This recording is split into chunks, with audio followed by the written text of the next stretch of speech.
10장 13절 말씀.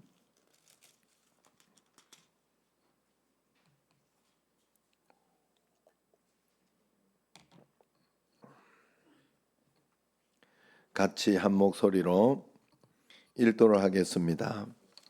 내가 오늘 내 행복을 위하여 내게 명하는 여호와의 명령과 규례를 지킬 것이 아니냐.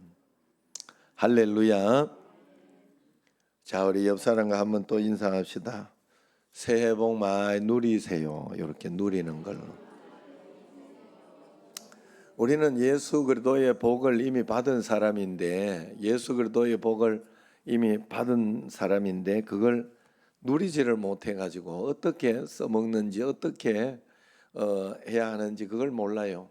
그래서 봐요, 여기 조혜련 집사님 그 어머니도 하나님을 모르는데 내가 어떻게 믿냐 이렇게 이야기한 건 무슨 말인가 하면, 그만큼 말씀을 순종해보고 말씀을 읽어보고 순종해야 되는데 읽지 않고 순종 안 해본 사람은 내 생각대로 믿어요. 분명히 그래요. 내가 요 정도 생각하는 하나님, 내가 판단하는 그 하나님을 믿어요. 그렇기 때문에 그냥 말씀을 읽고 말씀대로 순종해봐야 크신 하나님을, 깊은 하나님을 만나게 됩니다. 그래서 여러분들이 꼭 우리가 하나님 앞에 말씀 읽고 그러면서 해야 돼요. 우리 선민 수업이죠. 그게 하나님의 선민 수업. 미국의 탈벤 샤하르라고 하는 하버드 대학교 교수는 어떻게 하면 인간이 행복하게 살아갈 수 있을지를 연구해서 행복학이라는 제목으로 강의를 했어요. 그 강의 내용을 모아 쓴 책이 바로 해피어라는 책이에요. 해피어. 해피어. 뭔 말인지 행복자라고 하나? 이어가 들어가면.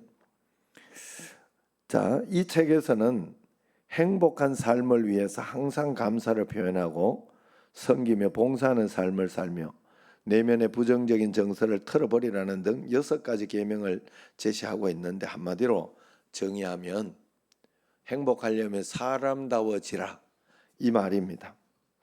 왜냐하면 사람다운 사람만이 행복을 누리며 살아갈 수 있기 때문입니다. 주목할 점은 이분이 히브리인으로 이스라엘에서 성장했어요. 어릴 적부터 자연스럽게 성경을 배웠고 또 그 영향을 깊이 받고 살아서 이 책의 내용이 마치 성경의 해설서인지 아니면은 성서적 어떤 성경인지 이렇게 헷갈릴 정도로 성서적인 배경을 갖고 있어요. 우리의 창조주 되신 하나님은 누구보다 우리가 행복하기를 원하셔요. 그래서 이 창조 세계는 우리 인간의 행복한 삶의 원리를 따라 운영되고 있고, 하나님이 우리에게 주신 계명과 율례, 산상수훈과 또 다양한 서신이 주는 그런 교훈들이 우리 모두를 사람답게 사는 길을 가르치는 것이고, 또 우리 인간의 행복한 삶을 위한 원리라고 그렇게 우리에게 가르쳐주는 거예요. 그래서 하나님의 말씀은 바로 그런 것입니다. 우리 자신을 비롯해서 일반적으로 사람의 삶을 관찰해 보면 대부분 행복한 사람은 사람다운 삶을 사는 사람이고, 불행한 삶을 사는 사람은 사람답지 못한 삶을 사는 사람들이라는 것을 알 수 있어요. 예를 들어서 자기밖에 모르고 또 이기적이고 교만하고 물질을 최고 가치로 알아서 친구 하나 제대로 사귀지 못하고 누구나 거리껴지는 그런 사람이 과연 행복한 인생을 살 수 있다고 생각합니까? 시기심이 많고 자기 원하는 대로 안 해주면 미워하고 원망, 분노, 열등감 같은 그런 부정적인 감정에 사로잡혀 사는 사람이 사람다운 삶을 살아갈 수 있냐 이 말이에요. 그럴 수도 없고 행복한 삶을 그런 사람은 살아갈 수도 없습니다. 반대로 늘 겸손하게 모두에게 친절하고 삶의 진정한 가치가 무엇인지를 알아서 정직하게 최선을 다하며 작은 것에도 만족하고 감사하며 사는 사람이라면 어떻게 행복한 삶을 살아가지 않을 수 있겠어요? 여러분, 겸손한 사람은 겸손한 가운데에서요, 그것 때문에 자괴감이 드는 게 아니라 겸손하거든. 자기가 자기가 스스로 자기를 낮추면서 겸손한 거기 때문에 그 가운데에서 행복감이 있어요. 행복감이. 자괴감이나 어떤 그런 마음이 아니라는 거예요. 그렇기 때문에 우리는 하나님 앞에 그런 삶을 작은 것에도 만족하고 감사하며 그렇게 사람답게 사는 삶을 살아야 됩니다. 그래서 하나님의 선민 수업 8번째 과목은 바로 사람답게 살기 하는 것입니다. 그렇다면 사람다운 사람은 어떤 사람이냐? 먼저 창세기 1장 27절을 보면 같이 한번 읽어봅시다. 하나님이 자기 형상 곧 하나님의 형상대로 사람을 창조하시되 남자와 여자를 창조하시고 그랬어요. 즉 가장 사람다운 사람은 하나님이 태초에 창조한 하나님의 형상을 닮은 사람입니다. 하나님의 형상을 닮아야 돼요. 범죄하기 전에 하나님이 창조한 그대로의 아담과 하와라고 할 수 있습니다. 에덴 동산에서 아담과 하와는 결코 부정적인 감정을 가지고 불행한 삶을 살지 않았습니다. 그들은 하나님이 만들어 놓으신 창조의 세계를 만끽하면서 너무나 행복한 삶을 살았을 것이 분명합니다.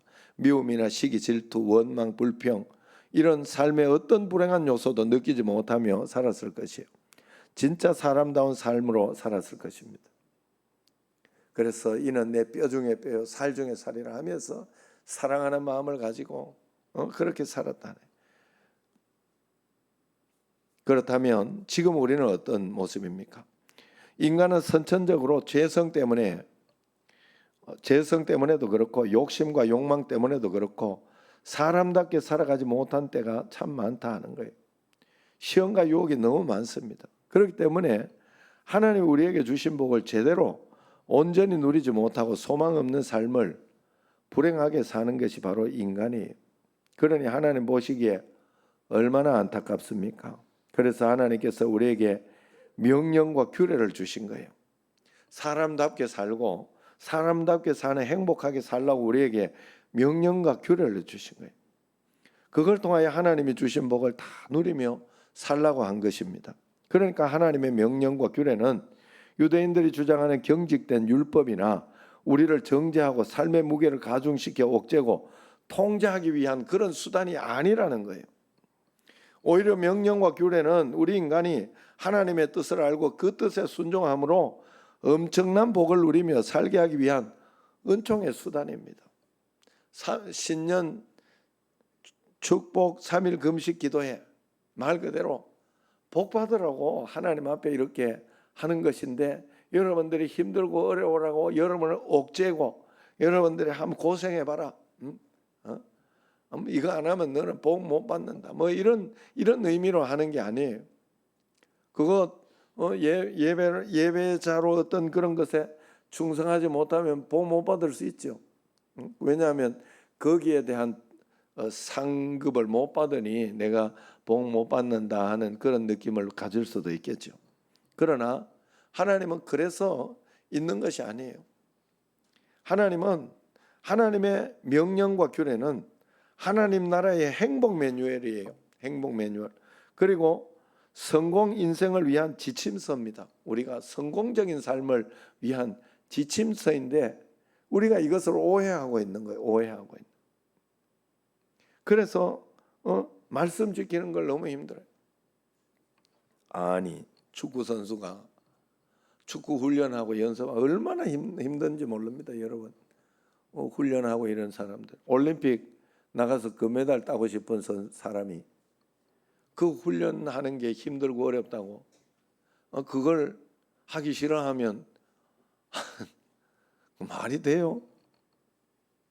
우리가 하나님 복 받고 싶은 사람이 예배 드리는 걸 싫어하고 예배 오후 예배 없다 이러면 오늘만 진짜 뭐 없는 것처럼 이렇게 하면 그건 사실 아니죠. 사실은 물론 뭐 그렇게 그런 어떤 재미와 어떤 것은 있지만 그래도 우리는 그 마음을 가지면 안 돼.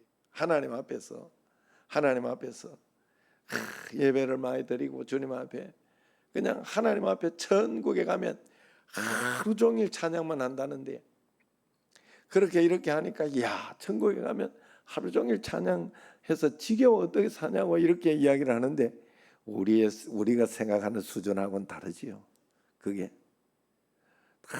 진짜 여러분 어떤 오늘 뭐 최순덕 집사님 손주 손녀 그 과학고 붙었다고 막 행복해 가지고 막 얼마나 기분 좋으면 여기저기 다 이야기를 하더라고. 얼마나 기분 좋으면 그러겠어요. 그 기분은요 계속 유지해도 좋아요. 그런 기분은 그런 감사하고 그런 어떤 것이 계속. 그런데 우리가 천국에 가면 그게 유겠어요. 그렇지 않을 겁니다 아마. 한번 우리 아내가 꿈을 꾼 적이 있어요. 예수님을 만났다던가 하여튼 그랬는데 너무 기쁘더래. 진짜 너무 기뻐. 그 환히 천국 가면 이럴 것이다 하는 그걸 벌써 잊어버렸죠. 예?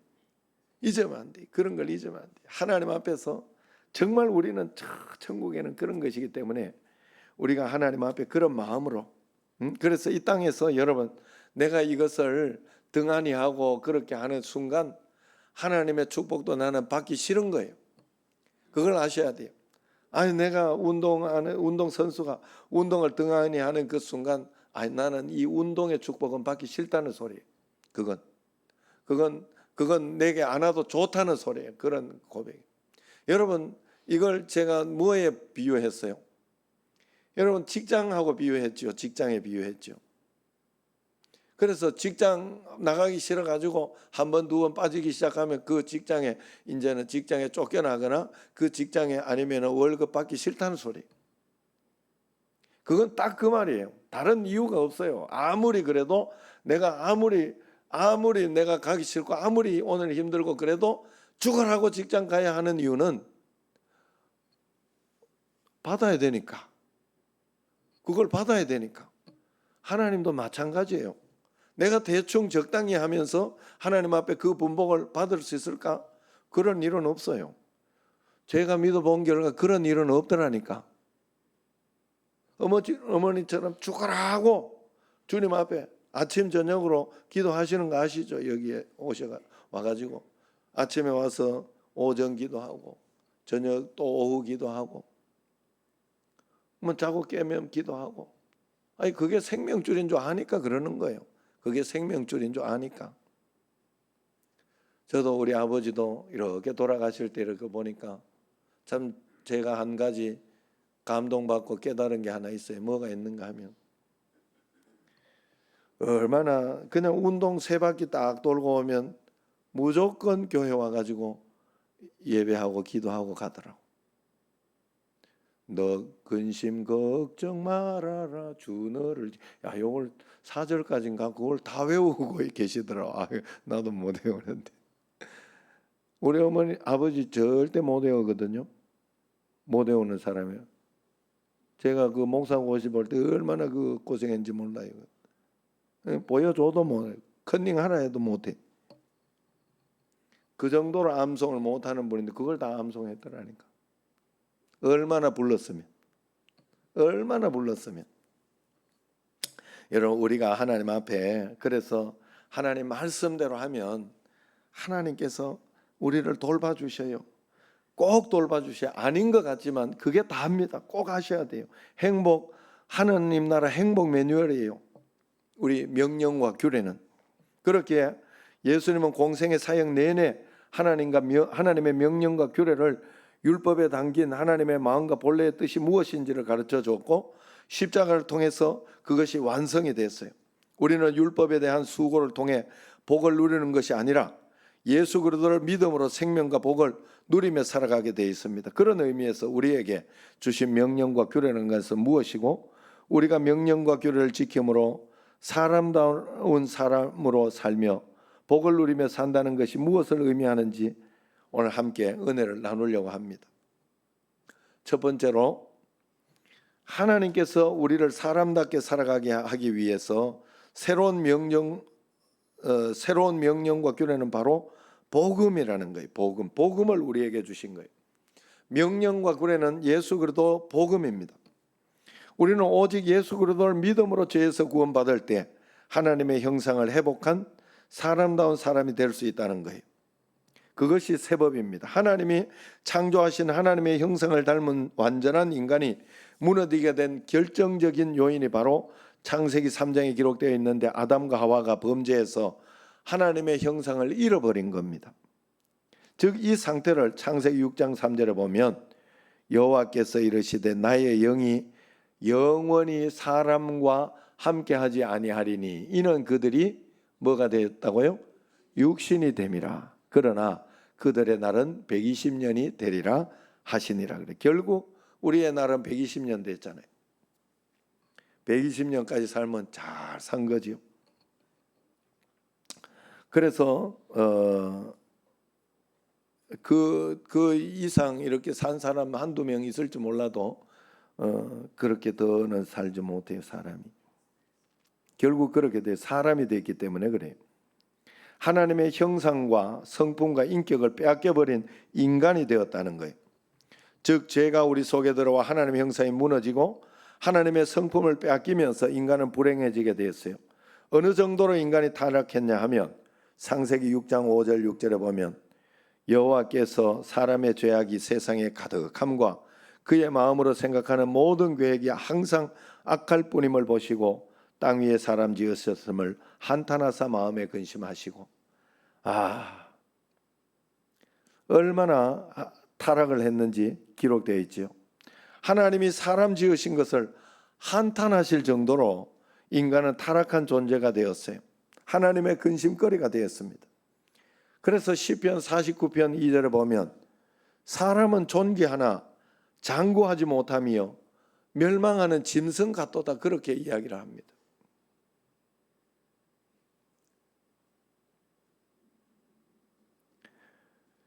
그래서 범죄해서 하나님의 형상이 파괴된 인간은 동물이나 다르지 않아요.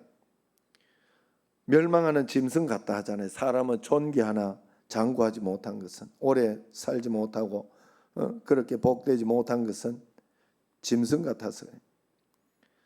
그런데 사람들은 자신이 죄인이라는 것을 인정하고 싶지 않습니다. 요즘 사회의 가장 큰 문제가 자신의 죄를 인정하지 않고 사과하려고 하지 않는다는 거예요. 오히려 방귀 뀌고 성내는 사람이 너무 많아요. 변명하고 회피하고 오히려 적반하장으로 나올 때가 많습니다. 그래서 오늘 우리가 살아가는 세상이 이렇게 냉소적으로 변하게 되는 거예요. 중요한 것은 회개하지 않는 인간은 하나님을 냉소적으로 만든다는 것입니다. 그래서 우리는 회개하고 예수 그리스도를 믿어야 됩니다. 이것이 오늘 우리가 하나님의 형상을 닮은 사람다운 사람을 회복하고 그 모습을 회복하게 하시려고 우리에게 주신 새 법이다 하는 거예요. 그래서 요한복음 1장 12절에 영접하는 자 곧 그 이름을 믿는 자들에게 하나님의 자녀가 되는 권세를 주셨으니, 우리는 하나님을 영접함으로 하나님의 자녀, 하나님의 형상, 하나님의 거룩한 DNA를 이식받은 하나님의 사람이 될 것입니다. 저와 여러분은 예수 그리스도를 믿음으로 하나님의 형상을 회복한 사람다운 사람이 된 것을 꼭 믿으시기를 바랍니다. 꼭 그렇게 해야 돼요. 하나님의 형상을 담은 사람다운 사람 영접함으로. 그래서 그 조혜련 집사의 어머니가 혜련아 내가 지금 3시간 동안 주님과 대화를 했다. 이게 예수님 믿는 거예요. 여러분, 우리가 예수님 믿으면 주님과 대화하며 살아야 돼요. 나의 또 다른 어떤 모습과 이렇게 대화하는 것 같아도 아니에요. 주님께 자꾸 물어보세요. 처음에는 그 대화가 잘 안 될지 몰라요. 그러나 자꾸 물어보시는 삶을 여러분들이 살면 어느 날 들리기 시작합니다. 여러분들이 이런 것이구나. 처음에는 세상 소리와 어떤 그런 것이 많기 때문에 잘 들리지 않을지 모르나 점점 더 명확하게 들리기 시작하고 하나님 다 보고 계세요. 오늘 새벽에 여러분들에게 보여준 영상처럼 다 보고 계세요. 1.1획도 틀리지 않아요. 하나님은 일거수일투족 다 보고 계세요. 그걸 인정하고 여러분들이 믿고 가보세요. 그러면 여러분에게 나 다 보고 있었구나 하는 것을 분명히 가르쳐줘요.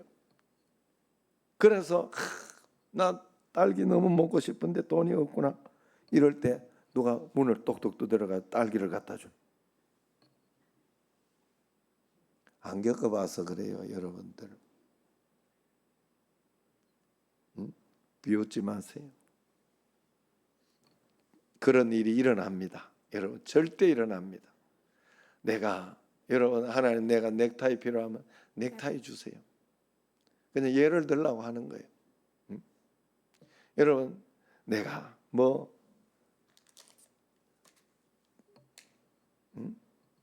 이렇게 들을 게 없냐? 예를 뭘 또 잘못 들으면 오해할까 봐. 여러분, 정말 내가 필요한 거 있으면 하나님 앞에 그러면요. 그런데 안 줬다. 아직 필요 없어서 그래요.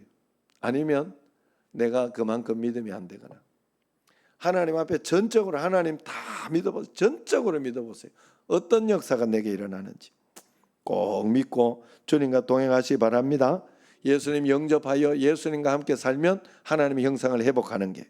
두 번째는 우리가 명령과 규례를 따라 사람답게 산다는 것은 늘 예수 그리스도를 바라보고 그분을 닮아가려고 애쓰며 사는 삶을 이야기해요.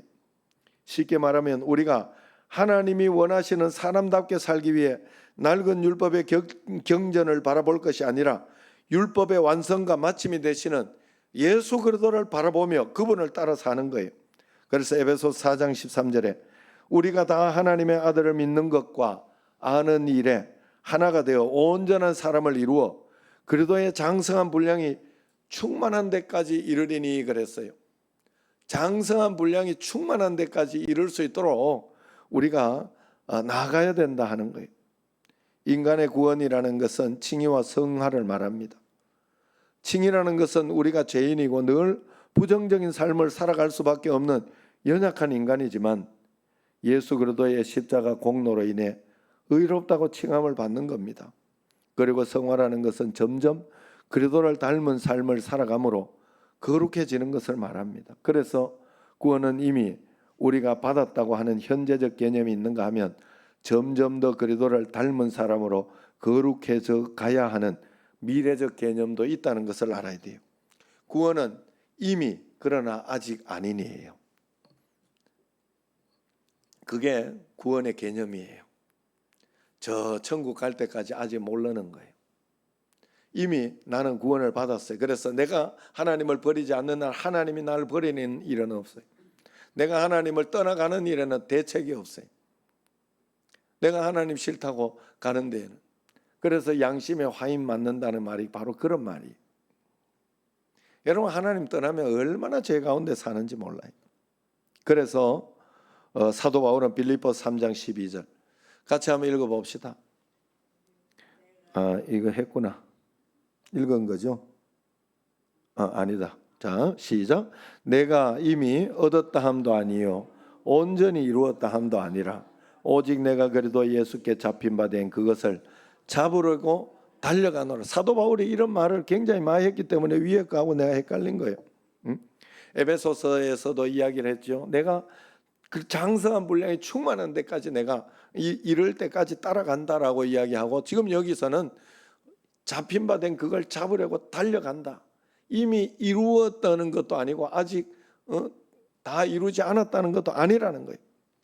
예수 안에 있으면 이미 다 이룬 것이고, 또 그러면서 주님과 함께 끝까지 달려갈 수 있는, 예수를 믿고 구원의 확신을 가졌다고 하는 그런 온전한 사람, 즉 범죄하기 이전에 아담과 하와처럼 되는 것이 아닙니다. 우리가 여전히 죄악이 많은 환경 속에 살아가는 우리는 예수 그리스도께서 친히 보여주신 삶의 모범을 따라서 계속해서 믿음의 경주를 하며 한 걸음 한 걸음 성장해 가야 할 줄로 믿습니다. 그렇다면 우리가 그리스도의 장성한 분량이 충만한 데까지 성장하려면 어떻게 해야 되느냐? 신앙생활에 열심을 여러분 내야 돼요. 이 땅에서 우리는 죽기 전까지 늘 예수 그리스도를 바라보고 그분을 따라서 끝까지 살아가야 돼요.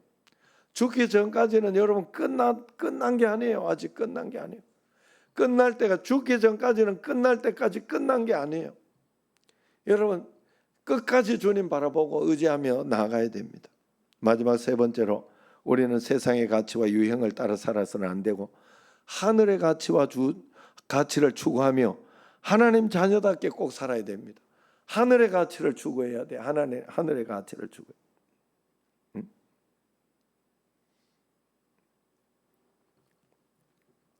하나님께서 출애굽한 이스라엘 백성들이 가나안에 들어가기 전에 율법을 주시고 그토록 반복적으로 율법대로 살라고 강조의 강조를 거듭하신 것은 하나님의 백성이 가나안의 세속적인 풍습과 삶을 답습하지 않도록 하기 위해서 그래요. 그래서 우리는 어차피 자유의지가 있기 때문에요. 자꾸 의심하고 자꾸 이렇게 걱정하고 그렇게 그쪽으로 돌아가게 돼 있어요. 여러분, 팽이를 한번 돌려보면 알죠?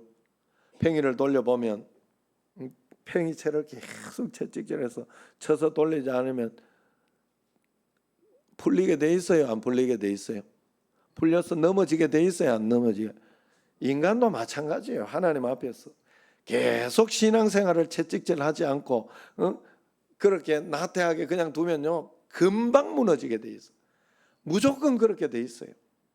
여러분을 절대로 여러분 자신을요 그냥 내가 교회 안 나와도 뭐 어떻게 해가지고 나 신앙생활 잘하고 지금 내가 목사인데 내가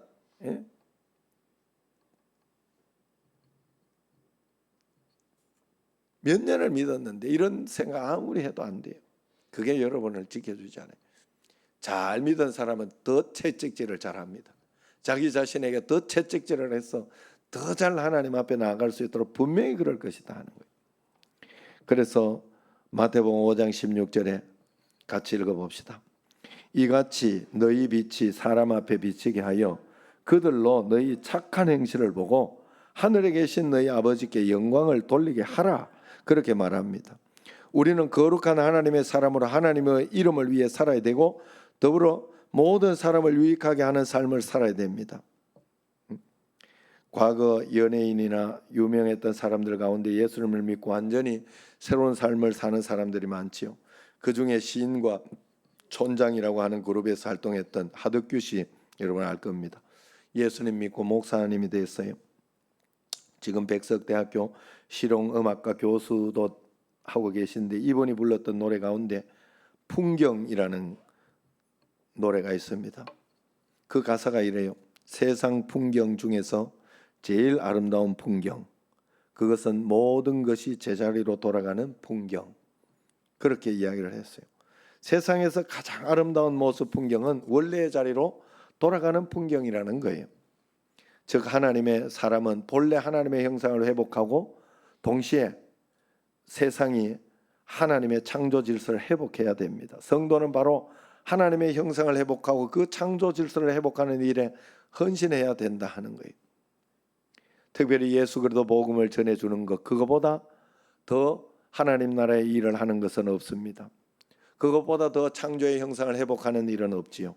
그래서 여러분 늘 전도해야 됩니다. 미국의 어느 한 목사님이 아침에 친구 두 사람을 식사에 초대해서 식사를 했어요. 그런데 그날따라 웨이트리스가 너무 불친절합니다. 까칠하고 그래요. 매니저를 불러서 항의할까 무엇이 하나님 뜻인지 잠시 기도했더니 하나님 저 여인의 불친절함을 항의해서 다시 그렇게 하지 않게 하는 게 좋을까요? 어떻게 할까요? 기도했더니 그 마음속에 그녀에게는 어떤 사정이 있다 하는 마음이 강력하게 오더래. 그래서 마음을 가라앉히고 식사하고 나오면서 유쾌하지도 않은데 $3 팁만 주면 되는데 성령님이 강력하게 $10 정도는 줘야 안 되겠나 해서 $10을 줬대. 그랬더니 그 $10 팁을 줬는데 그 여인이 깜짝 놀라면서 이게 저에게 주는 팁인가요? 그러더라고요. 그래서 목사님이 자매님이 힘든 일이 있는 것처럼 보여서 격려하기 위해 팁을 조금 더 넣었습니다. 그렇게 이야기하자 그녀가 갑자기 눈물을 흘리면서 손님들 죄송합니다. 제 서비스가 무례했지요. 사실은 어젯밤에 제 남편이 저를 버리고 떠났답니다. 그러면서 울더랍니다. 그러자 목사님 그랬군요. 제가 목사인데 자매를 위해 기도해도 괜찮을까요? 그렇게 묻고 기도해 줬답니다. 그 자매에게 예수님을 전하고 그날 예수님을 영접하고 새로운 삶을 결단했다고 해요. 우리는 세상이 추구하는 성공과 풍요로움을 통해서 기쁨을 누릴 수도 있지만 그보다 우리 자신을 희생하고 헌신하며 하나님이 기뻐하시는 일을 행하며 많은 사람을 유익하게 하는 삶을 통해 진정한 행복과 기쁨을 누릴 수 있어요. 지금도 이렇게 더 좋은 것을 함으로 내가 겸손히 거기에서 하나님 말씀을 듣고 말씀을 듣지 않으면 그냥 화가 나서 다시는 내가 여기 안 온다 이러고 갔을 거예요. 다시는. 그러나 그 말을 듣고 여유 있는 마음과 그것을 가지고 그렇게 했을 때 그 여인을 전도할 수 있었던 거예요. 우리가 하나님 앞에 늘 하나님의 형상과 모양이라는 거, 말씀대로 사는 거, 하나님 말씀을 따라 사는 거, 그 율법과 계명은 나를 죽이기 위해 나 고생하라고 준 게 아니라는 것을 여러분 꼭 아셔야 돼요. 주일날 예배가 있고 주일 성수를 하고 11조를 하고 또 하나님 앞에서 이렇게 신년 특별 축복 금식 3일 기도회를 하는 것은 나 고생하라고 너 한번 고생해봐라 이렇게 만들어 놓은 것이 아니라는 걸 여러분들이 꼭 아셔야 돼요. 이걸 통해서 주님 앞에 탁 붙어 있고 매달리고 하면 하나님께서 여러분에게 생각지 않던 축복과 은혜를 분명히 주신 줄로 믿습니다. 그 축복을 다 회복하고 형상을 회복해서 복받고 행복한 삶을 살아가 여러분과 저가 되기를 주의 이름으로 축원합니다. 기도하겠습니다.